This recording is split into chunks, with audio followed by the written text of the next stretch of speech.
மாட்டியா? போன் பார்க்காம சாப்பிடு, அப்பதான் சாப்பாடு உடம்புல ஒட்டும். ஏய், என்னது தோசை ஃபுல்லா மாவா இருக்கு, ஒன் சைடு ஃபுல்லா, ரெண்டு சைடு போட்டு வேக வச்சு எடுத்து தர மாட்டியா? இங்க வேற சட்னியில ஃபுல்லா தேங்காய் முழுசு முழுசா கிடக்கு. ஒழுங்கா அரைக்க மாட்டியா? சட்னியை ஒழுங்கா அரைக்க மாட்டியா? சாவுல புளி மட்டும் சாவுல செத்த. இந்த சைடு ஃபுல்லா தோசை ஃபுல்லா கருகி போயிருக்கு. எப்படி சாப்பிட? கருவேப்பிலை இம்புட்டா போடுவாங்க சட்னியில. கருவேப்பிலை நானே சாப்பிட, கருவேப்பிலை சாப்பிட. இது என்ன தக்காளி? என்ன தக்காளி முழுசா போட்டு சட்னியா இருப்பாங்களா?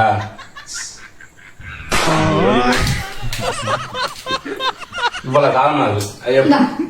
போன் பார்த்துட்டே சாப்பிடு.